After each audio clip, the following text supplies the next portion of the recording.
My dear students, hope आप सभी अच्छे से होंगे।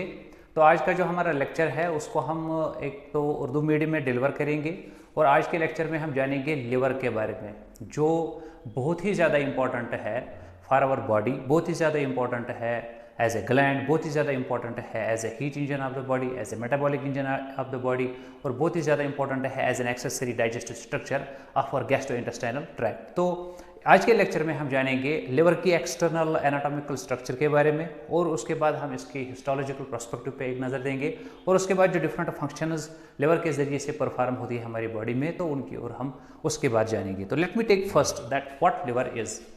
Liver is, as you know, it is an accessory digestive gland which is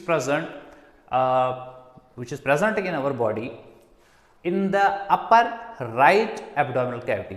जैसे हमें पता है कि जो डायफ्राम होता है वो हमारी बॉडी कैविटी को दो हिस्सों में डिवाइड करता है। एक तो अपर वाली जो कैविटी होती है जिसको थोरेसिक कैविटी कहते हैं, कि जिसमें हार्ट होता है, लंग्स होते हैं, और उसके बाद डायफ्राम के नीचे जो बाकी का हिस्सा होता है, जो कैविटी होती है, उसे एब्डोमिनल कहती हैं। तो एब्डोमिनल कैविटी में अगर हम ऐसे हाइपोथेटिकल डिवीजन करेंगे, से दिस एब्डोमिनल कैविटी, और ऐसे हम डिवीजन करेंगे जो अपर राइट वाला कॉर्नर, यानी ये वाला जो कॉर्नर होगा, इस राइट वाले साइड में जो लिवर होता है उसकी लोकेशन होती है। ठीक है, और I will write down here, it is present in, जो हमारा लिवर होता है, it is present in upper right abdominal cavity. ठीक है, और ये जो लिवर होता है, कोई उससे पूछता है कि भाई आप क्या हो, ये यहाँ पे इससे जवाब देता है कि भाई मैं सबसे ज़्यादा, यानी मैं लार्जेस्ट ग्लैंड हूँ, लार्जेस्ट एक्सेसरी ग्लैंडुलर स्ट्रक्चर।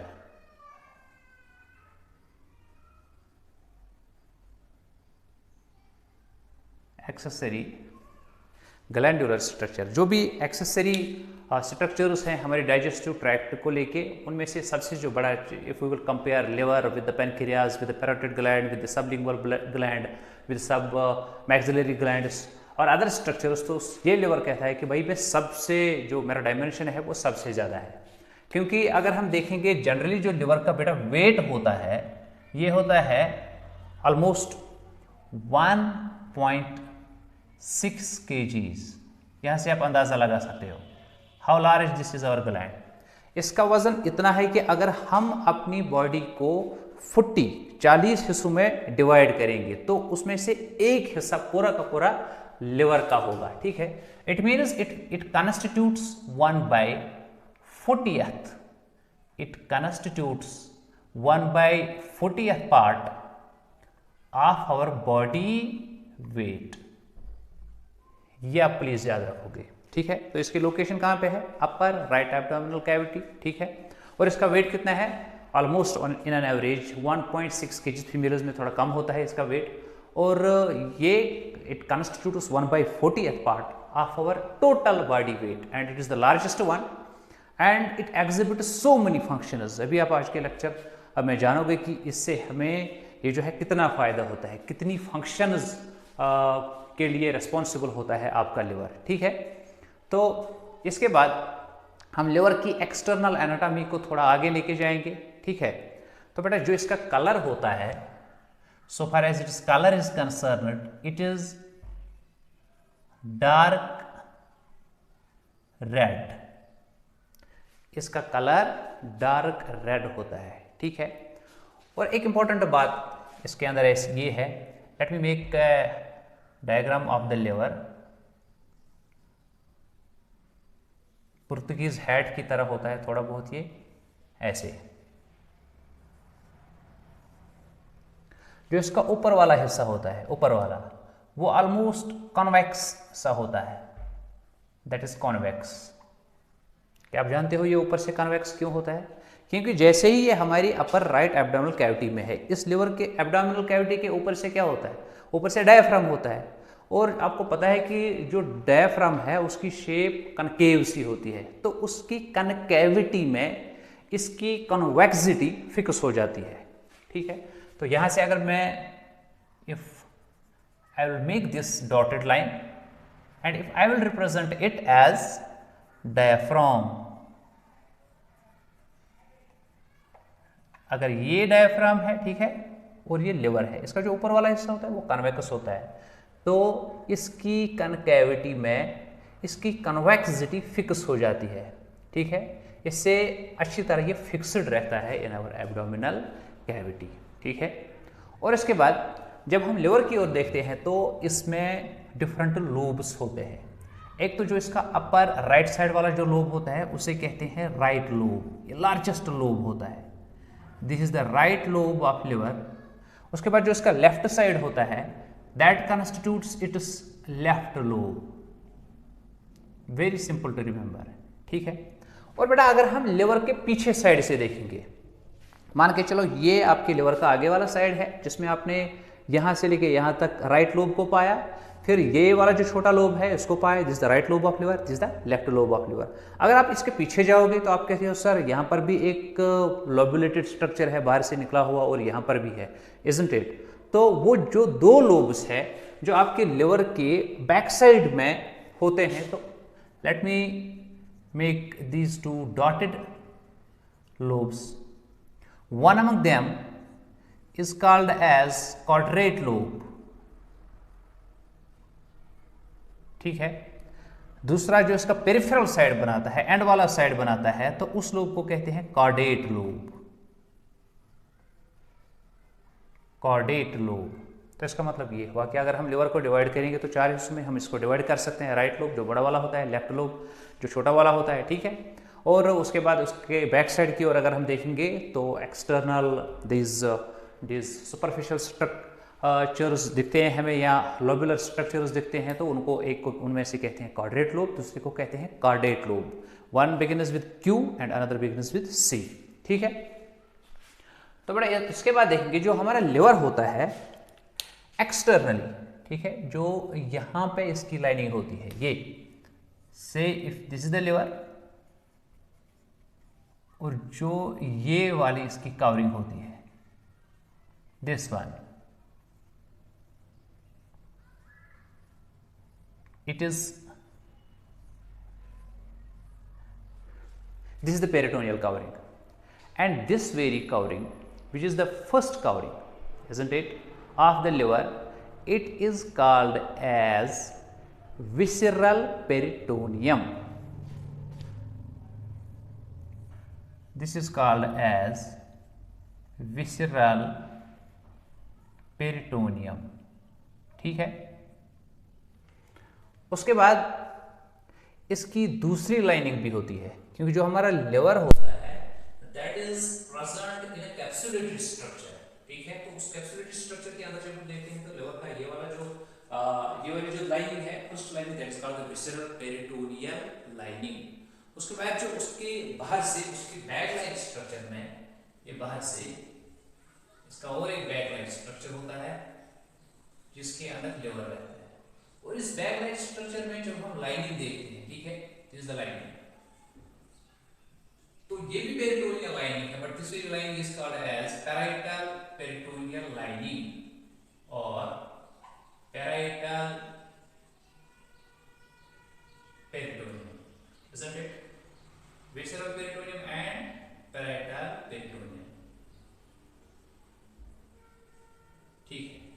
तो इसके बाद से हम देखते हैं then we are finding a lot of connective tissue, then that lot of connective tissue forms a capsulated structure surrounding your liver। तो जो वो कैप्सुलेटेड स्ट्रक्चर होता है, तो इसका मतलब ये हुआ कि हमारा लिवर एक कैप्सूल में होता है, and that very capsule is called as Glisson's capsule. उसको क्या कहते हैं? Glisson's capsule. Very simple to remember. तो हमारा लिवर ग्लिसन्स कैप्सूल में होता है, ठीक है। और जब हमारा लिवर होता है उसमें जो पैराइटल विसरल पेरिटोनियम होता है वो एक्सटर्नल, उसके बाद से जो लाइनिंग होती है, ठीक है। इसका मतलब ये हुआ कि जो हमारा लिवर है उसके बाहर से जो एक्सटर्नल लाइनिंग है, इस वाल की जो एक्सटर्नल लाइनिंग है that is the parietal peritoneum, यहां से यहां तक एक स्पेस है। तो अगर कभी बार लिवर के अंदर कुछ इन्फ्लेमेशन हो जाती है, हेपेटोमेगाली हो जाती है, तो इसको हेपेटोमेगाली कोप अप करने के लिए इसका अपना स्पेस होता है। Though we can detect that hepatomegaly condition through the ultrasonographic scans or through other technical scales, but यहाँ हम वहाँ तक नहीं जाएंगे। तो यहाँ पे हमने ये समझना है कि जब भी कोई हिपैटोमेगाली की कंडीशन होती है तो इसके लिए उसका जो इन्फ्लेमेशन, जब इसकी इन्फ्लेमेशन होती है बाहर की ओर आता है, सॉर्ट ऑफ स्वेलिंग होती है, तो उसके लिए ये स्पेस मैनेज हो जाती है इसके अंदर because it present in the Glisson's capsule. ठीक है, इसके अलावा जो हमारा लिवर होता है, some important things are associated with it, that is, let me wipe it off first। ठीक है, some important things इसके अंदर जो कुछ vessels होती हैं which travel towards the liver, so this is one vessel, this is another one, and then it is another, isn't it? These are the main vessels which travel towards what? Towards our liver। ठीक है, तो ये जो vessels होती हैं, इनमें से एक जो vessel होती है, that is this very vessel, it takes bile। Once the bile has been synthesized by the liver parenchymatous tissue, जब लिवर के अंदर बाइल की सिंथेसिस होती है तो इस बाइल को फिर ट्रांसपोर्ट करने के लिए यहाँ से एक वेसल निकलती है which ultimately gets fused with the right left these hepatic ducts, that common hepatic duct, then along with this duct to the common this bile duct, जो आपने पिछले किसी लेक्चर में जाना है कि किस तरह से वो बाइल डक्ट्स आते हैं, फिर आपस में फ्यूज हो जाते हैं, फिर डूडने तक चले जाते हैं। लेकिन यहाँ पे हमने देखा कि जो छोटा मोटा डक्ट होता है जो लिवर को ड्रेन करता है with respect to this bile. ठीक है, इस छोटे डक्ट को हम कहते हैं this is bile canaliculi, bile canaliculi. ठीक है, आपने समझ लिया होगा कि इसका काम होता है कि बाइल को ये ड्रेन कर सके। ठीक है, और जो बेटा इसकी दूसरी यहाँ पे हमने वेसल बनाई है, तो इस वेसल का काम होता है कि ये दिस न्यूट्रिशियस सब्सटेंसेस को प्रोवाइड करे टू द लिवर, और उसको कहते हैं hepatic, that is called as hepatic और hepatic portal when,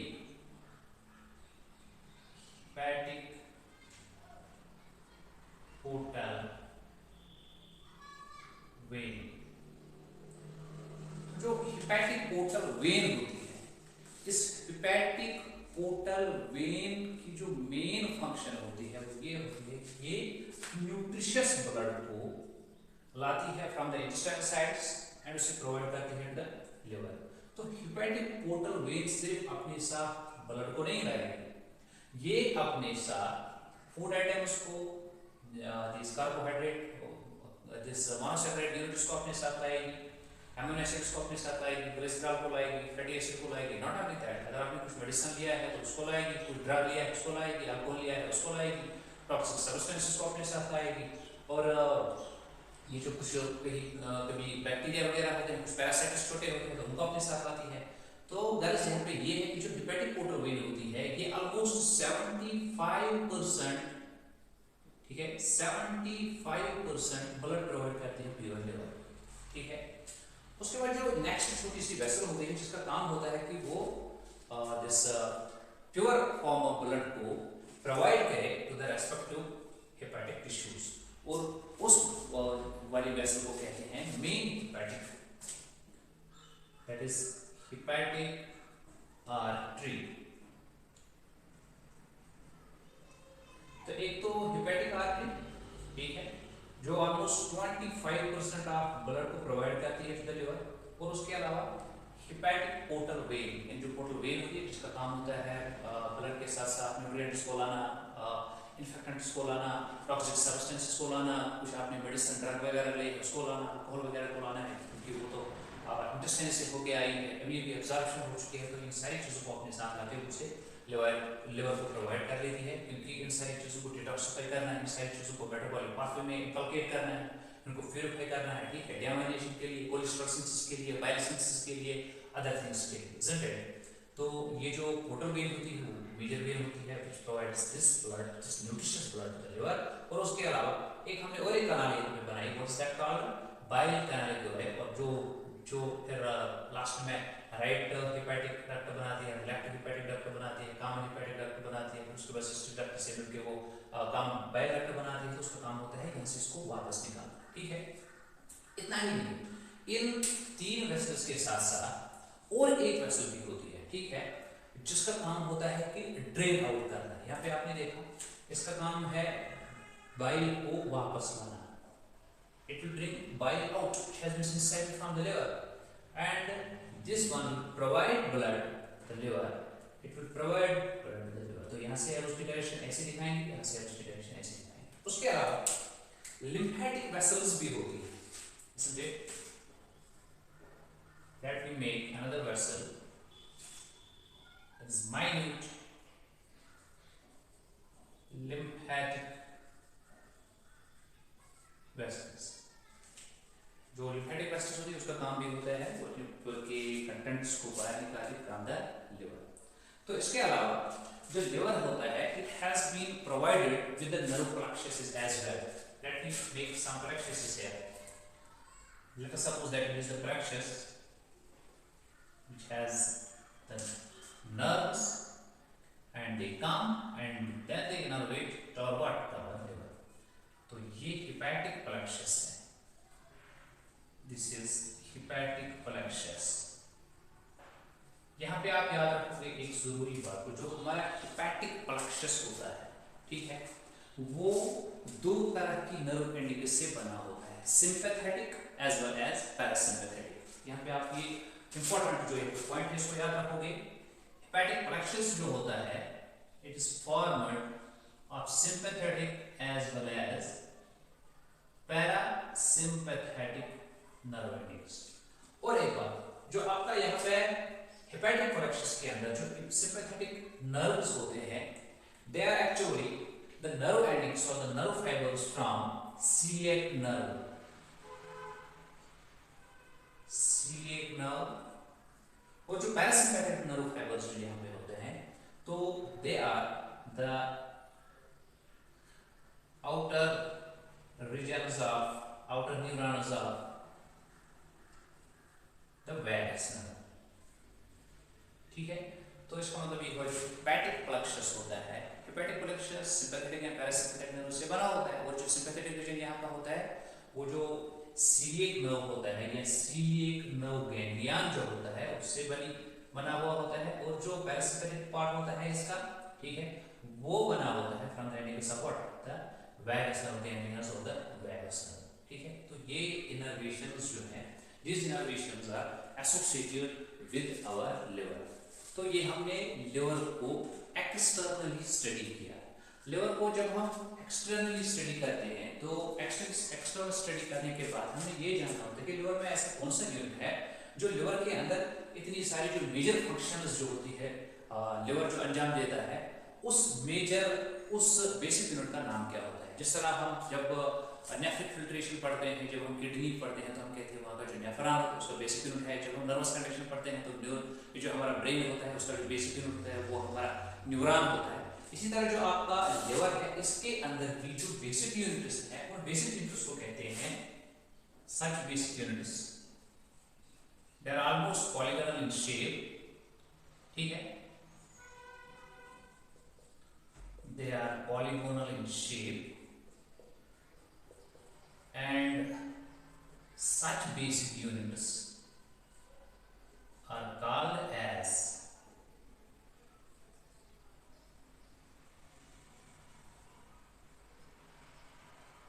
hepatic lobules। तो जो लिवर की जो मेजर फंक्शंस होती है, चाहे डिटॉक्सिफिकेशन की फंक्शन है, बाइल की सिंथेसिस है, कोलेस्ट्रॉल की सिंथेसिस है, लेसिन की सिंथेसिस है, बाइल सॉल्ट्स का बनना है, और मेटाबॉलिक पाथवे जो होता है ग्लोबुलिन प्रोटीन्स का या हीम प्रोटीन्स का, उन मेटाबॉलिक पाथवेज को अपने अंजाम तक पहुंचा देना, इस जो सारी फंक्शंस होती है लिवर के बेसिक यूनिट्स में होती है, और उन लिवर की बेसिक यूनिट्स को हम क्या कहते हैं? हेपेटिक लॉब्यूल्स।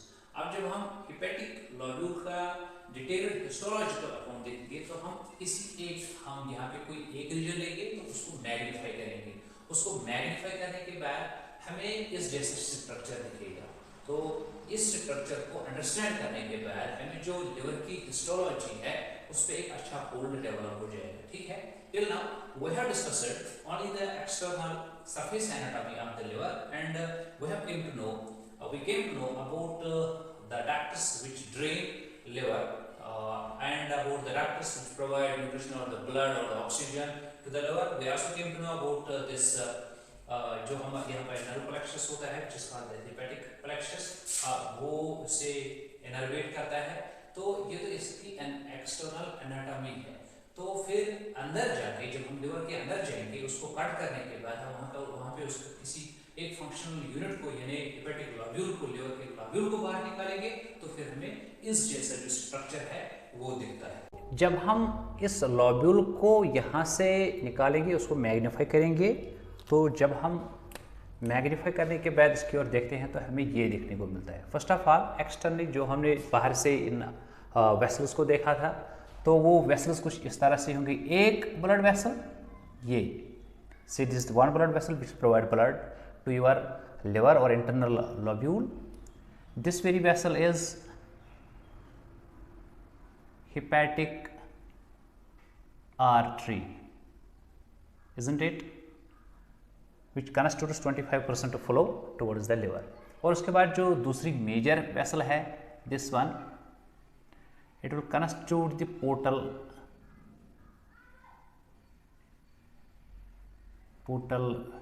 vein, और जो ये वाली वेसल है दिस वन और this one, it will constitute the bile canaliculi,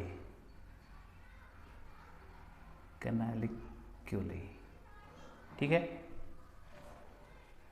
तो हमने किया क्या है, हमने हिस्टोलॉजिकल प्रोस्पेक्टिव ऑफ लिवर को अंडरस्टैंड करने के लिए लिवर के एक फंक्शनल यूनिट को यानी लिवर के लॉब्यूल को बाहर लिया, उसको मैग्नीफाई किया माइक्रोस्कोप का इस्तेमाल करके, तो वहाँ से हमें ये स्ट्रक्चर देखने को मिला। तो इस स्ट्रक्चर में सबसे पहले हमने जब इसको बाहर से देखा तो हमने देखा यहाँ पे हेपेटिक आर्टरी है which will provide 25% supply, and portal vein है which will provide major supply, nutritious supply to the blood including bacteria, unwanted substances as well. क्योंकि ये मेन जो नीचे वाली जो आर्टरी आती है उस आर्टरी से बाइफरकेट होकर उसकी ट्राइब्यूटरी एक है ये, तो ये मेन ऑक्सीजनेटेड ब्लड को प्रोवाइड करेगी इस main functional unit of liver को। लेकिन ये जो ये वाली यानी मेजर पोर्टल वेन है, ठीक है, ये पोर्टल वेन न्यूट्रिएंट उसको, क्योंकि ये अभी से ये जो डाइजेशन प्रोसेस हुआ है फ्रॉम द लिवर वहाँ से होके आई है, तो उसने अपने साथ साथ डाइजेस्टेड फूड को लाया, ठीक है, अमीनो एसिड्स को लाया, मोनोसेकेराइड्स को लाया, ग्लिसरॉल को लाया, फैटी एसिड्स को लाया, न्यूक्लिक एसिड मोनोमर यूनिट्स को लाया, ठीक है, विटामिन्स को लाया, मिनरल्स को लाया, वाटर को लाया, एंड अनवांटेड सब्सटेंसेस जिसमें कुछ ड्रग्स होंगे उन सब चीज़ों को अपने साथ लाया और उसको प्रोवाइड किया। दैट इज़ वाई मैंने आपको कहा कि भाई ये जो है ये 70% सप्लाई कॉन्स्टिट्यूट कर लेती है, ठीक है, ये वाली वेसल। तो इन दो वेसल्स के अलावा जो यहाँ पे ये वेसल है इसका काम होता है ड्रेन आउट कर लेना, it will drain out, isn't it. तो अगर हम इन तीन वेसल्स को देखते हैं, इन तीन वेसल्स को which are associated with the basic functional unit of our liver और द हेपेटिक लॉब्यूल, तो इन तीन को मिलाकर हम कहते हैं this the triangular region in which these three are present, this is called as hepatic triad, ठीक है। अगर इनके साथ साथ से this is another vessel here which is the lymphatic vessel, अब अगर इसको भी मिलाएंगे, ठीक है, like this, and this whole thing will now constitute the hepatic tetrad, इसे हेपेटिक टेट्राड कहते हैं। तो बेटा इसका मतलब यही हुआ जैसे ही बाहर से ब्लड आया, एक तो इसने ब्लड लाया और एक तो इसने ब्लड लाया, इन दोनों से एक जो आर्टरी थी दिस, इसने ये वाली जो कैनाल है, कॉमन कैनाल है, इसको ब्लड प्रोवाइड किया, लेकिन ये वाला जो ब्लड जो इस आर्टरी ने अपने साथ लाया, ये बिल्कुल प्योरेस्ट फॉर्म ऑफ ब्लड था। ठीक, इसके बाद जो ब्लड जो 75% ब्लड आया जो इसने लाया, ठीक है, ये in comparison to this blood ये इम्प्योर फॉर्म ऑफ ब्लड है, क्योंकि इसमें ऑक्सीजनेटेड फॉर्म ज़्यादा है, इसमें डीऑक्सीजनेटेड फॉर्म है। तो इसका मतलब ये हुआ, ये वाली जो इंटरनल कैनाल है इस लोब्यूलेटेड स्ट्रक्चर में, इस लोब्यूल में, it is common for both. Here transportation of both this pure form of the blood as well as impure form of the blood is taking place. ठीक है, अब ये जो कैनाल है ये एक साइड से नहीं आती है, दूसरी साइड से आती है, तीसरी साइड से आती है, नेक्स्ट साइड से, क्योंकि हमने देखा जो लोब्यूल है it shape is just like an hexagon, it has a hexagonal shape. तो हर एक स्फीयर से, हर एक कॉर्नर से जो ये वेसल आती है, this vessel will come towards the center, it will come towards the center, it will come towards the center, it will come towards the center, and every vessel will come in this way, isn't it? I mean that जो यहाँ से vessel आती है इसमें भी pure impure form of blood होगा, इसमें भी वही, इसमें भी वही, इसमें भी वही, इसमें भी वही। ठीक है, तो ये सारे vessels towards the interior side आएंगे, तो ये एक कॉमन वेसल में मर्ज हो जाएंगे। All these vessels will be merged with a common central canal. यहां पे this is the common central hepatic vein. ठीक है, तो ये 2 डायमेंशनल स्ट्रक्चर है। Let me make you understand in a 3 dimensional view से ये जो कॉमन सेंट्रल वेन है it is as like this, as it is not the marker, this is the common central canal, it will be like this, isn't it? So now the whole blood will be transported into this common central hepatic vein, and then this will come, it will get fused, and ultimately it will get incorporated into the inferior vena cava. It means now this blood which is present here in this common central hepatic canal, hepatic vein, it will be incorporated into the systemic circulation. Here there was no systemic circulation, here there was no systemic circulation, but now when the blood reached here and when it has been incorporated into the central जो hepatic when है, तो central main hepatic when को लेके ये आएगी, फिर दूसरे के साथ, तीसरे के साथ, चौथे के साथ फ्यूज होके डिफरेंट ट्रिब्यूटरीज जैसी जब फ्यूज हो जाती है तो एक कॉमन रिवर्स बनाएगी which will ultimately get fused with the inferior vena cava. तो इसका मतलब ये हुआ कि यहाँ से इस कैनाल से लिवर कनेक्ट हो जाता है विद द सिस्टमिक सर्कुलेशन। ठीक है, तो जैसे ही हम इस वाली कॉमन कैनाल के बाहर की ओर देखते हैं तो हम देखते हैं there are lot of cells and these plenty of cells which constitute more than 80% of our liver mass, they are called as hepatocytes. They are called as hepatocytes. ठीक है, तो इन hepatocytes के अलावा यहाँ पे और तरह की भी सेल्स होती हैं। ठीक है, जिसमें बहुत ही एसेंशियल एक सेल है जिसका नाम है कफर्स सेल्स, उसके अलावा कुछ सिटेलाइट सेल्स भी होती है। ठीक है, अगर हम इनकी जो मेजर सेल्स है, चाहे कफर सेल है जो इंटीरियरली यहाँ पे मौजूद होती है, जो मेन मेटाबॉलिज्म में अपना रोल प्ले कर लेती है, या हेपेटोसाइट है मेटाबॉलिज्म में अपना रोल प्ले कर लेती है। ठीक है, या स्टीलेट सेल है वो भी मेटाबॉलिज्म में अपना अच्छा रोल प्ले कर लेती है। ठीक है, तो इन 3 मेजर सेल्स को हम यहाँ पहले बनाएंगे, उनको थोड़ी डिस्क्राइब करने की कोशिश करेंगे। Let me first take the important cell which is present here, that is called as Kupffer cell.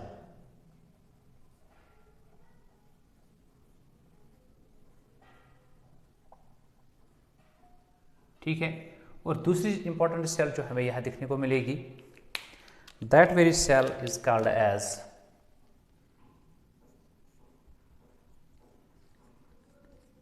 hepatocyte, the main cell, and another main cell which is present here is called as stellate cell. Stellate cell. तो आपको इन 3 cell types को याद रखना है, main Kupffer cell, major hepatocyte and then stellate cell.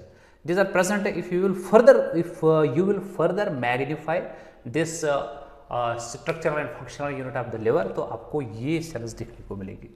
तो जो आपकी कफर cell है वो कुछ इस तरह से होती है।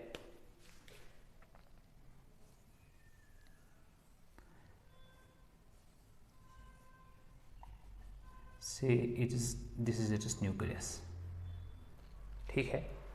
जो कफर सेल होती है इसके सरफेस पे कुछ प्रोटीन्स भी होते हैं,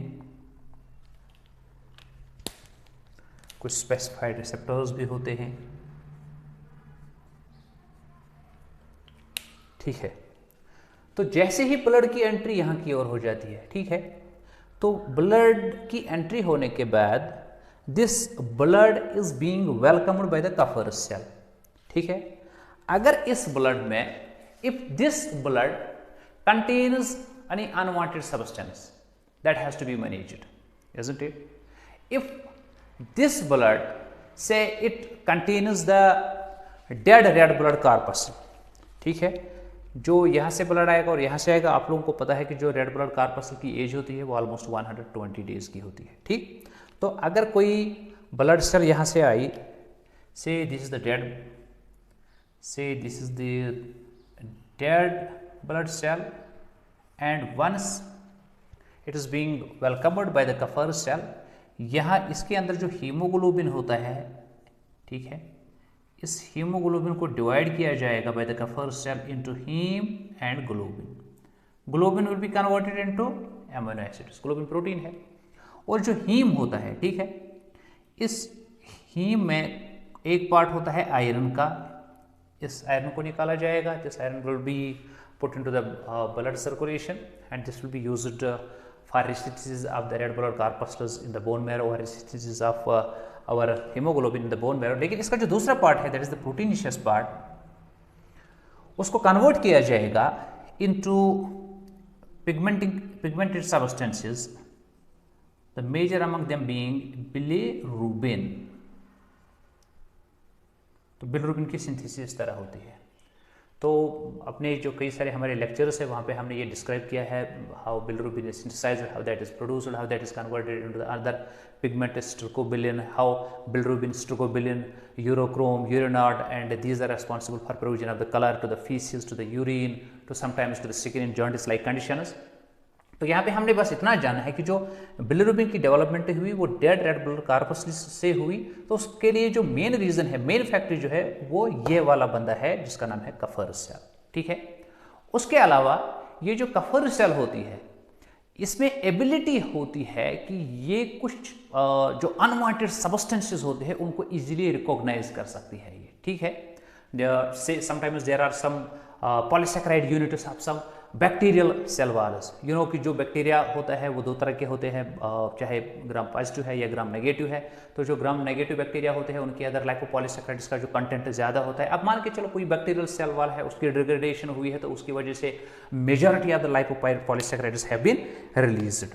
तो ये वाला जो यहाँ पे इसका जो मेन प्रोटीन होता है, इसका काम होता है कि ये लाइपोपॉलीसैकेराइड्स की प्रेजेंस को अंडरस्टैंड कर लेते हैं। मान के चलो ये कोई लाइपोपॉलीसैकेराइड है, जैसे ही इसने इसको देख लिया कि ये इंट्रिंसिक एक पाथवे क्रिएट कर लेता है, यानी ये न्यूक्लियस को मैसेज कर देता है कि यहाँ पे कोई लाइपोपॉलीसैकेराइड यूनिट्स हैं, ऐसे अनवांटेड एजेंट्स हैं। फिर ये न्यूक्लियस इस इंट्रिंसिक पाथवे को देखकर रेस्पॉन्ड कर लेता है और ये अकॉर्डिंगली ये जो सारा साइटोप्लाज्म है कफर सेल का, ये जो सारी सेल है उसको गाइड कर लेता है to make some important changes. और इनके अंदर कुछ इंपॉर्टेंट फिर चेंजेस आ जाती है, synthesis of some unique unit, synthesis of some unique proteins हो जाती है, ठीक है। उस जिसकी वजह से कभी कभार इसका भी नुकसान हो जाता है, इसका भी नुकसान हो जाता है, अगर ज़्यादातर हो जाता है, ठीक है। तो इसी तरह ये जो इसका दूसरा यूनिट है, ये दूसरा unit, this is most oftenly called as CD8 unit, ठीक है। This is most oftenly called as CD8 protein. तो ये जो CD8 प्रोटीन होता है, this is CD8, no sorry, this is CD14 होता है। इसका काम भी होता है इसी तरह, ये कुछ स्पेसिफिक एजेंट्स की पहचान कर लेता है। उनको जब ये पहचान लेता है तो फिर ये अकॉर्डिंगली न्यूक्लियस को गाइड कर लेता है कि अब आपको क्या करना है, ठीक है। तो जो ये CD14 जो होता है, it has also the ability to have an understanding of the presence of certain unwanted substances. Say this is the unwanted substance in the form of bacteria or in any another form, ठीक है। तो accordingly ये भी एक pathway को internally induce कर लेता है और न्यूक्लियस की गाइडेंस हो जाती है कि आपको करना क्या है। तो फिर जब न्यूक्लियस इन दो इंटरनल पाथवेज की वजह से एक्टिवेट हो जाता है इन द कफर सेल, तो यहाँ पे ये सिंथेसिस करना स्टार्ट कर लेता है। It begin to synthesise so many things. It may synthesise the PGs और प्रोस्टाग्लैंडिन्स, ठीक है। It can also synthesise in response to these things some interleukins, ठीक है। Sometimes in some infectious cases it can synthesise the interleukin 6, sometimes it can synthesise the interleukin 1 and many other interleukin as well, ठीक है। ये interleukin को बना लेता है, उसको गाइड कर लेता है सेल को कि आप प्रोस्टाग्लैंडिन को बनाओ, इंटरल्यूकिन को बनाओ, ठीक है। और इसके साथ साथ ये कुछ साइटोकाइन्स को भी बना लेता है। ये गाइड कर लेगा साइटोप्लाज्म को कि आप कुछ और साइटोकाइन्स को भी बनाओ, साइटोकाइन्स, ठीक है। तो कभी कभार ये ज़्यादातर अब इस सेल को गाइड कर लेता है कि आप मेजॉरिटी में एक मेजर प्रोटीन बनाओ जिसका नाम है रिएक्टिव ऑक्सीजन स्पीशीज और रॉस, ठीक है, ROS, रिएक्टिव ऑक्सीजन स्पीशीज को बना लेता है। ये वाला जो यहाँ पे बंदा है, what is known as the Kupffer cell in the liver, in response to some unwanted agents in the form of the viroids, in the form of some drugs, in the form of some bacteria, in the form of some bacterial agents, in the form of some bacterial toxins, in the form of some viral toxins, ठीक है। वो depend करता है type of the infection या type of the injury to the liver. तो इस तरह से ये कफर सेल इन चीज़ों की सिंथेसिस करके बहुत सारा जो इंट्रा एंड एक्स्ट्रा सेल्यूलर जो पाथवे होता है which is meant for neutralisation of these unwanted substances, ठीक है, overall. And so that when neutralisation हो जाती है इन सब्सटेंसेस की, तो हमारा जो लिवर होता है वो बच जाता है from getting damaged from so many things, from so many agents, ठीक है। और जो ये कफर सेल होती है, इसका और भी एक इम्पॉर्टेंट फंक्शन ये है कि मान के चलो कोई बैक्टीरिया आया और उस बैक्टीरिया ने, वो बैक्टीरिया आया तो कभी कभार ये भी पॉसिबल है ना कि एक बैक्टीरिया आ सकता है इस वाले ब्लड के साथ, तो ये उस बैक्टीरिया को एंगल्फ कर लेगा, ठीक है। इसमें एबिलिटी होती है कि ये स्टेरोपोडल प्रोजेक्शंस बना लेता है। उन स्टेरोपोडल प्रोजेक्शंस को बना लेने के बाद ये उसको एंगल्फ कर लेगा थ्रू एंडोसाइटोसिस, ठीक है। फिर इसको ये मर्ज कर लेगा अपने लाइसोसोम से। लाइसोसोम में आप जानते हो उसमें बहुत ही डिग्रेडेटिव एंजाइम्स होते हैं, वो डिग्रेडेटिव एंजाइम्स को अप्लाई कर लेगा over the wall of the bacteria और इसको आसानी से वो न्यूट्रलाइज कर लेगा, ठीक है। So bacterial infections are easily being neutralised by the Kupffer cells. ये कुछ मेजर ये जो मैकेनिकल पाथवेज हैं जो कफर सेल इस्तेमाल कर लेता है to protect our liver from getting infected, from getting damaged by with the injuries of the bacteria, of the viruses, of the unwanted substances like alcohol is there, ठीक है। ये कुछ ड्रग्स वगैरह होते हैं, उन सबों को ये इस तरह से डिटॉक्सिफाई कर लेता है, न्यूट्रलाइज कर लेता है, ठीक। तो इसी तरह से हमारी जो दूसरी मेजर सेल है, ठीक है, दैट इज द हेपेटोसाइट, जो सबसे ज़्यादा कंटेंट बनाता है with respect to mass of our liver, उसे हेपेटोसाइट कहते हैं, ठीक है। तो जो हमारी हेपेटोसाइट होती है, if I will make an diagram here of the hepatocyte, see this is the hepatocyte, ठीक है, these are the hepatocytes, ठीक। तो जो ये हेपेटोसाइट होती है, इसका जो वन सरफेस होता है वहाँ पे सीलियरली प्रोजेक्शंस ही होती है, दिस माइक्रोविलाई लाइक प्रोजेक्शंस वहाँ पे होते हैं in order to increase the surface area, ठीक है। यहाँ पे माइन्यूट प्रोजेक्शंस एक साइड से होती है तो दूसरी साइड में माइन्यूट प्रोजेक्शंस नहीं होती है। तो यहाँ पे मैंने इंटरनल कैप्सूल में डायग्राम में बनाया कि as it these are the projections, but these projections will always be present from only one side of the hepatocyte and they will be absent from another side of the hepatocyte. तो जो ये वाला reason है, इस वाले reason को हम कहते हैं बेसोलेटरल लाइन और बेसोलेटरल साइड, ठीक। This one is called as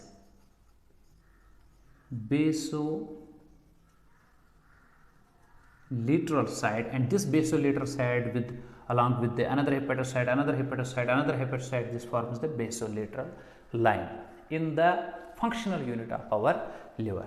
ठीक है, और जो इसका अपोजिट साइड होता है that is called the apical side. This very opposite line is called as apical side. So one side is apical, another is basolateral. One side is apical, another is basolateral.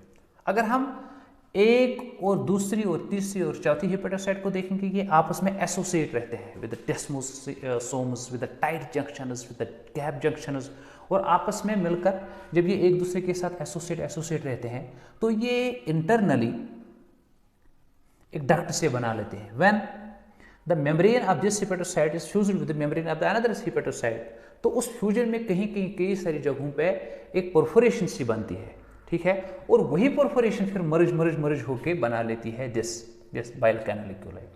क्योंकि जैसे ही यहाँ से imbibition होती है of the different products, यहाँ से entry हो जाती है, जैसे ही बाइल की यहाँ पे इस कफर सेल ने अभी भी यहाँ पे बिलिरुबिन की सिंथेसिस की, तो ये इस बिलिरुबिन को लाया जाएगा, it will be incorporated here. ठीक है, इसके साथ साथ जो भी कुछ यहाँ पे सब्सटेंसेस होते हैं, चाहे कोलेस्ट्रॉल होता है, ठीक है, कोलेस्ट्रॉल होता है, ठीक, या कुछ फैटी एसिड्स होते हैं, इन सब चीज़ों को यहाँ पे इस हेपेटोसाइट के साइटोप्लाज्म में इनकॉर्पोरेट किया जाएगा. जब हेपेटोसाइट में इनकी इनकॉर्पोरेशन होगी, तो इनकी इनकॉर्पोरेशन होने के बाद यहाँ पे इसका काम होगा कि ये जो बाइल है या बिलिरुबिन है उसको अकॉर्डिंगली उसकी कंजुगेटेड फॉर्म में कन्वर्ट करना, अनकंजुगेटेड फॉर्म में कन्वर्ट करना, उसको डिफरेंट अदर सब्सटेंसेस में कन्वर्ट कर लेना है. ठीक है, जिसके बारे में हमने प्रीवियस लेक्चर्स में ऑलरेडी डिस्कस किया हुआ है. तो इन चीज़ों का जो मैनेजमेंट होता है, ये that all management is up to your hepatocyte. तो फिर ये हेपेटोसाइट इस बाइल को, बाइल साल्ट को, लेसिथिन को, फास्फोलिपिड को, ये जो इंपॉर्टेंट सब्सटेंसेस होती हैं, ठीक है, तो जिसमें फास्फोलिपिड्स होते हैं, जिसमें लेसिथिन होता है, जिसमें कोलेस्ट्रॉल होता है, जिसमें बिलिरुबिन होता है, जिसमें बिलिवर्डिन होता है, ठीक है, सो मेनी अदर सच सब्सटेंसेस, उनको एंड बाइल साल्ट्स होते हैं, ठीक है, सोडियम ग्लाइकोलेट होता है, टाकोलेट होता है, ठीक, और इन सारी सब्सटेंसेस को अब इसने इनकॉर्पोरेट करना है इसके अंदर.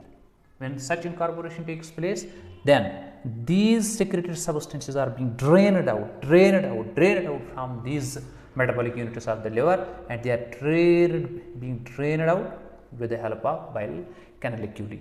And then these bile canaliculi, they get fused with one another and finally form their right hepatic duct, then left hepatic duct, isn't it? Then these two get fused with the cystic duct of your gallbladder, that they get fused to form the common bile duct, but their beginning starts from here in our hepatocytes. ठीक है, उसके बाद एक और तरह की cell होती है जिसका नाम है stellate cell. The stellate cell is also present in liver, which has its major role in different metabolic pathways. लेकिन जो हमारी सिटिलेट सेल होती है, इसका जो प्राइमरी जो इसकी फंक्शन होती है वो विटामिन ए को प्रोड्यूस करना या सिंथेसाइज करना होता है, या इसको स्टोर करना. This stellate cell is primarily associated with the synthesis और स्टोरेज ऑफ विटामिन ए. ठीक है, और उसके बाद ये जो सिटिलेट सेल, अगर यहाँ पे कुछ कभी कभार हमारे लिवर के अंदर कभी इन्फेक्शन होती है, हेपेटाइटिस जैसी इन्फेक्शन होती है, हेपेटाइटिस बी वायरस की इन्फेक्शन होती है, कुछ ट्रामा हो जाता है, मैकेनिकल ट्रामा हो जाता है, फॉल हो जाता है, बहुत हद तक लिवर सेल्स के अंदर, टिश्यूज़ के अंदर डैमेज होता है किसी भी वजह से, तो उन ड्रेडली कंडीशंस को लेके ये सिटिलेट सेल जो हमारे लिवर के अंदर होती है, ये थोड़ा डिफरेंटली रेस्पॉन्ड कर लेती है. कैसे रेस्पॉन्ड कर लेती है? That this stellate cell then as a previously it was asleep, ये सोई हुई थी, इसका सोने के साथ साथ इसका काम था कि विटामिन ए को सिंथेसाइज करना, इसको स्टोर कर लेना, बस दैट इज इट. लेकिन जब लिवर का डैमेज ज़्यादा हद तक हो जाता है कुछ ड्रेडली इन्फेक्शंस की वजह से, ड्रेडली इंजुरीज की वजह से, तो जो हमारी सिटिलेट सेल हुई होती है, ठीक है, तो ये सिटिलेट सेल एक दूसरी सेल में कन्वर्ट हो जाती है एक्टिवेशन होने के बाद, जिसको हम फिर कहते हैं मायोफाइब्रोब्लास्ट। ठीक है, very important note here that when the infection is severe, injury is severe, then the stellate cell gets converted into myofibroblast. Myofibroblast. अब देखो ये जो मायोफाइब्रोब्लास्ट में कन्वर्ट हो चुकी है, अब ये कुछ अदर अनवांटेड सब्सटेंसेस को अनवांटेडली सिंथेसाइज करना शुरू कर लेगी। ठीक है, like most of the collagen, like proteins, collagen की जो टाइपिफिकेशन है कोलेजन 1, 2, 3, 4, लेकिन ज़्यादातर ये एक पर्टिकुलर कोलेजन को सिंथेसाइज करना शुरू कर लेगी, that is called as collagen 1। आप याद रखोगे, इस कोलेजन 1 के सिंथेसाइज होने से जो हमारी ब्लड वेसल्स छोटी छोटी होती है, छोटी छोटी वेसल्स होती है, ठीक है, उनके अंदर फाइब्रोसिस, ठीक है, उनके अंदर फाइब्रोसिस हो सकता है, उनके अंदर ब्लॉकेज हो सकती है। तो अल्टीमेटली कोलेजन 1 के ज़्यादा सिंथेसाइज होने की वजह से कभी कभार कई सारी ऐसी इन्फेक्शंस में जो पोर्टल सर्कुलेशन का अपना एक प्रेशर होता है, जो हिपैटिक पोर्टल सर्कुलेशन यहाँ से होके आती है, फिर यहाँ का इस वाले ब्लड का अपना एक प्रेशर होता है, यहाँ के ब्लड का अपना एक प्रेशर होता है, वो प्रेशर बढ़ जाता है, that can lead to more damage, that can lead to rupturing of these vessels and the damage can be more and more। लेकिन उसका जो मेन रीजन है वो यही है, और synthesis of the collagen by the myofibroblast. ये जो मायोफाइब्रो, ये खुद की कोई सेल यहाँ पे थी ही नहीं, but that has been after some sort of tremendous amount of the infection or the injury or the trauma that has been made from the conversion of the stellate cell। ठीक है, तो यहाँ पे जो पोर्टल या hepatic portal circulation है, इसका जो प्रेशर है that will be unwantedly increased. Very important thing, यहाँ पे हमने इंटरनली इसको देख लिया। ठीक है, तो जब वो प्रेशर इंक्रीज हो जाएगा तो इस इंक्रीज होने की वजह से, उस फाइब्रोसिस होने की वजह से जो लिवर का डैमेज है वो ज़्यादा हो जाएगा। तो इसलिए जब हम हेपेटाइटिस बी का डिटेल्ड अकाउंट पढ़ते हैं, ठीक है, या जब हम मलेरिया का डिटेल्ड अकाउंट पढ़ लेते हैं, तो उन सारी कंडीशंस को लेकर कि लिवर का जो डैमेज होता है वो इस हद तक हो जाता है। और उसके अलावा हम कुछ अदर स्ट्रक्चर्स भी हमने यहाँ पे बनाए हुए हैं। these structures these are called as hepatic sinusoids। these are called as hepatic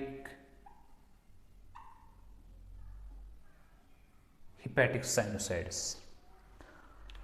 जो हिपैटिक साइनोसाइड्स की जो सरफेस होती है, यहाँ से इस वाले साइड में वो खाली होती है, ठीक है, और यहाँ पे आप देखोगे जो यहाँ पे जो मेन कैनाल है, इसके बाहर से एक स्पेस है, ठीक है, यहाँ पर भी स्पेस है, ठीक, यहाँ पर भी स्पेस हो, यहाँ पर भी स्पेस है, ठीक है, यहाँ पर भी स्पेस है, यहाँ पर भी space, there is a space always, that space has to be there because there has to be the transportation of the lymph, transportation of the bile, isn't it, transportation of the blood, transportation of the bile salts, transportation of the bile pigments।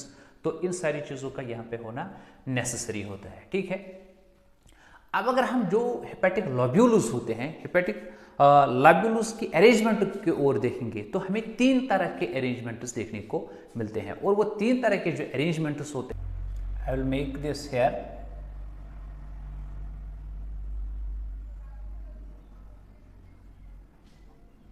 उन arrangements को understand करने के लिए हमने इन hexagonal structures को isolated form में बनाना है, ऐसे।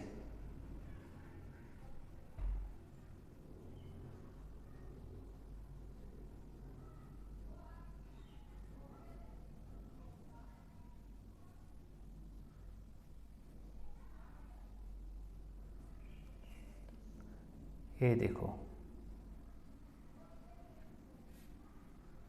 ठीक है।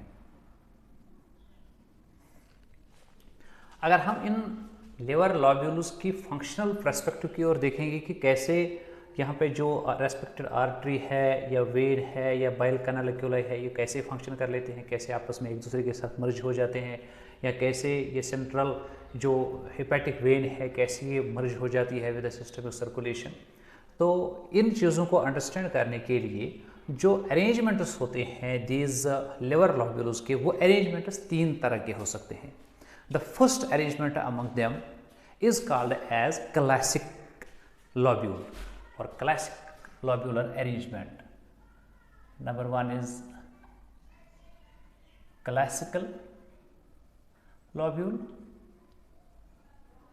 and number 2 is portal lobule and number 3 is called as acinus lobule. acinus lobule, ठीक है। तो बेटा जो क्लासिकल लॉब्यूल होता है, इस क्लासिकल लॉब्यूल में हम ये जान लेते हैं कि जो हिपैटिक ट्रायड है how it is associated with the central canal, ठीक है। तो यहाँ पे हम जानते हैं how hepatic triad, see this the hepatic triad, how it is associated with the central canal, याद रखना, ठीक। और जो पोर्टल लॉब्यूल है, पोर्टल लॉब्यूल में हम ये जानने की कोशिश करते हैं कि जो बाइल कैनालिक्यूलाई है, ठीक है, how that bile canaliculi is draining things from the central canal. Bile canaliculi, ठीक है। और जो तीसरा लॉब्यूलर अरेंजमेंट है that is called the acinus lobule. उसमें हम देखते हैं कि जो आर्टीरियोल होता है, arteriole, this one which is pouring pure blood to the interior side of the liver, वो आर्टीरियोल कैसे एसोसिएट होता है विद द सेंट्रल कैनाल, ठीक है। से these I have taken the hexagonal structures and these are the central canals here, ठीक है। मैं ब्रीफली डिस्क्राइब करने की कोशिश करूंगा the 3 arrangements of the different liver lobular structures, ठीक है। तो यहाँ पे हर एक कॉर्नर पे आपको ये हिपैटिक ट्रायड दिखेगा, hepatic triad, here will be hepatic triad, here will be hepatic triad, here will be hepatic triad, here will be hepatic triad, here will be hepatic triad, so on and so forth, isn't it? तो classical में हम देखते हैं कि कैसे from this hepatic triad blood का flow हो जाता है, ठीक है, या इन चीज़ों का फ्लो होता है, कैसे ये तीनों ट्रायडल वेसल्स एसोसिएट रहते हैं with the central canal, with the central reason, ठीक है। तो यहाँ पे हम इसको ऐसे दिखा सकते हैं that here the direction will be in this manner and from other side direction will be in this manner, from other side direction will be like this, direction will be like this, direction will be like this, direction will be like this, isn't it? So the direction will be from outside triadal region towards the internal side, from this side, and then they will get connected or associated with another one, and they will get connected or associated with another one, they will get connected with another one. So this internal directional flow will be similarly followed from this side, from this side, from this side, isn't it? If I have hypothetically merged it, and the hypothetical lining will lead to formation of a triangular structure. So this is the arrangement which we have seen in classical lobule, ठीक है। तो classical lobule में हमने देखा कि external side से जो triad होता है वो इंटरनल साइड सेंट्रल कैनाल से एसोसिएट रहते हैं, ठीक है। अगर हम हर 3 सेंट्रल कैनाल्स को एक आपस में एक दूसरे के साथ हाइपोथेटिकली अरेंज करेंगे तो वहाँ पे ट्रायंगुलर स्ट्रक्चर से हमें देखने को मिलेंगे, ठीक है। ये तो पहला हुआ। दूसरा है portal this lobule. Portal lobule में हम ये जानने की कोशिश करते हैं कि जो हमारे ये हिपैटिक पोर्टल कैनालिक्यूलाई होते हैं वो कैसे सेंट्रल रीजन से ड्रेन कर लेते हैं बाइल को, बाइल साल्ट्स को, बाइल पिगमेंट से towards the outside, then they ultimately get fused with the hepatic this ducts, right hepatic duct, left, so and so forth, ठीक है। तो यहाँ पे हम ये जानने की कोशिश करते हैं कि इसकी जो डायरेक्शन होती है वो कुछ इस तरह होती है, या the direction will be like this, like this, like this, like this from every central region. This will be the direction, this will be the direction, isn't it? This will be the direction, this will be the direction, this will be the direction. तो जो portal lobule है, portal lobule के arrangement को लेके हर एक जगह पे हमने आउटवर्ड लाइनिंग, आउटवर्ड एरोज बनानी है, so that will make it easy to understand that जो बाइल होता है उसको from the central region outward flow के जरिए से निकाला जाता है through the respective bile canaliculi. ठीक है, तो इसके बाद जो थर्ड इंपॉर्टेंट लॉब्यूल है that is the acinus lobule. ठीक है, तो एसिनस लॉब्यूल में हम देखते हैं कि जो आर्टरी होती है, ठीक है, या आर्ट्रियोल होता है जिसका काम होता है main pure form of the blood को सप्लाई करना, उसको अंडरस्टैंड करना. से यहाँ पे आर्ट्रियोल है, ठीक है, ये arteriole pouring of the blood, pouring of the blood, pouring of the blood, isn't it? तो इन आर्ट्रियोल उसको मिलाकर जो अरेंजमेंट बन जाता है तो उस वाले अरेंजमेंट को हम कहते हैं this is the acinus lobular arrangement or acinus lobule. Let me try to make you understand that acinus lobule here very easy. तो यहाँ से जो ब्लड आएगा, ठीक है, तो ये प्योर फॉर्म ऑफ ब्लड आएगा, प्योर फॉर्म ऑफ ब्लड आएगा. जितना ये ब्लड आगे को जाएगा, as soon as this very pure form of the blood will move towards the interior side, उतना वो गंदा हो जाएगा, क्योंकि उतना उसके साथ साथ ये वाला ब्लड फ्यूज होगा, फ्यूज होगा, फ्यूज होगा. ठीक है, तो इसका मतलब ये है जो टिश्यू इस वाले रीजन में होगा, जो सेल्स, जो हेपेटोसाइट्स इस वाले रीजन में मौजूद होंगे, वो उस टिश्यू की जितनी भी सारी सेल्स हैं उनको प्योर फॉर्म ऑफ ऑक्सीजन मिलेगा. ठीक है, तो ऑक्सीडेटिव पाथवेज को लेके जितनी भी मेटाबॉलिक पाथवेज है तो उन सेल्स का ज़्यादा काम वही रहेगा कि वो ऑक्सीजन का इस्तेमाल करके अपना मेटाबॉलिज्म ये जो है परफॉर्म कर लेंगे. ठीक है, उसके बाद जितना डीप ये आर्टेरियोल जाएगा, ये ब्लड जाएगा, तो उतना कम ऑक्सीजनेटेड ब्लड, उतना कम पार्शियल प्रेशर ऑफ ऑक्सीजन आपको देखने को मिलेगा. ठीक है, से यहाँ से इंटीरियर की ओर आया, यहाँ से इंटीरियर की ओर आया, यहाँ से इंटीरियर की ओर आया, तो ये वाला जो रीजन है एक तरह का एक जोन सा बन जाता है. ठीक है, इस वाले और इस वाले रीजन में. ठीक है, तो इस जोन में हम देखते हैं जब बाहर से इन द एसिनस लॉब्यूल, बाहर से जो आर्टरी है, जो प्योर ब्लड उसने लाया था, तो प्योर ब्लड की जो कंसंट्रेशन थी वो सेंट्रल रीजन में ज़्यादा थी. ठीक है, वो इंटीरियर रीजन में ज़्यादा थी. तो जो उसके बाद दूसरा रीजन है उसमें कम थी, उसके बाद जो तीसरा रीजन आया तो उसमें उससे कम है. तो अगर आपसे कोई एक क्वेश्चन पूछेगा, ये जो तीन जोन्स बने, मान के चलो ये फर्स्ट वन है, this is second, this is the third one, so far as acinus lobule is concerned, तो अगर आपसे कोई क्वेश्चन पूछता है कि सबसे ज्यादा ऑक्सीजनेटेड फॉर्म या partial pressure of the oxygen कहाँ पे ज्यादा रहेगा, तो your answer should be the first very region, क्योंकि जो पहला रीजन रहता है वो वेरी क्लोज रहता है विद द आर्टेरियोल और with the pure oxygenated form of the blood जिसके अंदर मौजूद होता है. तो उससे कम यहाँ पे, उससे कम यहाँ पे. तो इसलिए जो डियामिनेशन जैसी प्रोसेस है, जो फैटी एसिड सिंथेसिस की प्रोसेस है, कोलेस्ट्रॉल सिंथेसिस की प्रोसेस है, वो प्रोसेस इस वाले रीजन में ज़्यादा होती है, थर्ड वाले रीजन में. ठीक है, और जो ग्लाइकोलाइटिक पाथवेज है, ग्लूकोजेनेसिस, ग्लूकोनेओजेनेसिस, जिस जहाँ पे ऑक्सीजन की ज़रूरत होती है, तो और वो काम जो लिवर अंजाम देता है, या लिवर का जो लॉब्यूल है वो अंजाम देता है, वो इस वाले रीजन में वो अंजाम देता है. तो so far as the arrangement of the lobular system is concerned, we can divide the lobules into 3 types. Number 1 was classical, जिसमें हमने देखा कि ये जो ट्रायड होता है ये कैसे इंटीरियर सेंट्रल कैनाल से, सेंट्रल वेन से मर्जिड रहता है, फ्यूज्ड रहता है. तो दूसरा था पोर्टल, जिसमें हमने देखा कि कैसे इंटरनली ये जो हमारी दिस वेसल होती है और the vessel meant for draining out of the bile, यानी बाइल कैनालिकुलाई, वो कैसे इंटरनल से लेके एक्सटर्नल तक एसोसिएट रहती है. फिर ये जो जैसे हमने इस पोर्टल टाइप में देखा कि ये सारे के सारे फिर आपस में फ्यूज हो जाते हैं, they get fuse to form finally the bile ducts, right, left hepatic duct, then the common hepatic duct, so and so forth.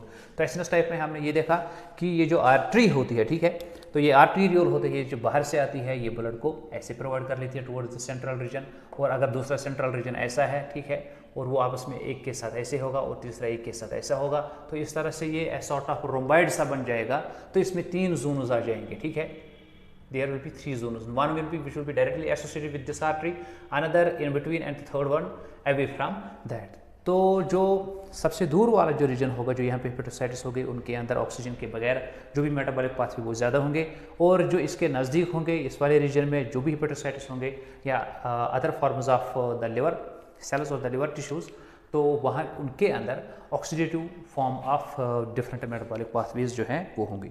तो अब लास्ट में एक थोड़ा ब्रीफ आउटलाइन सा बना लेते हैं कि जिसके अंदर हम देखेंगे जो लिवर है कितना इंपॉर्टेंट है हमारी बॉडी के अंदर, ठीक है। तो liver is responsible for performance of so many functions. हम उनकी थोड़ी बहुत एक आउटलाइन सी बनाएंगे, ठीक है। एक, it helps us in the process of digestion.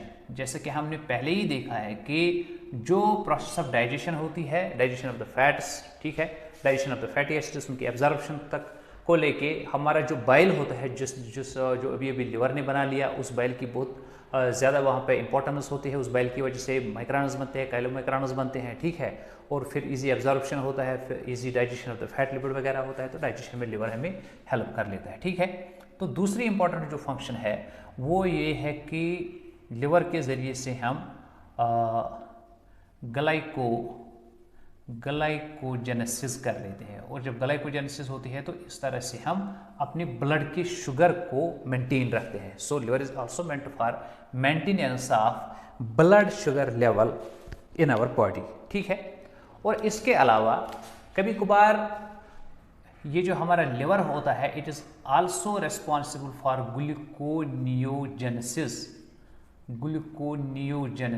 तो जिसमें ये ग्लूकोनियोजेनेसिस का मतलब होता है कि ये नॉन कार्बोहाइड्रेट सोर्स से ग्लूकोज को सिंथेसाइज कर सकता है। In the course of the fasting, जब हम फास्ट रखते हैं तो उस कंडीशन में ग्लूकोनियोजेनेसिस हो सकती है लिवर के ज़रिए से। ये प्रोटीन को, अमीनो एसिड को, फैटी रिसोर्स को इस्तेमाल करके ग्लूकोज के लेवल को हमारे ब्लड के अंदर इंक्रीज कर सकता है, ठीक है। उसके अलावा इसकी जो और एक फंक्शन है that is the lipid synthesis, ठीक है, और लाइपोसिंथेसिस,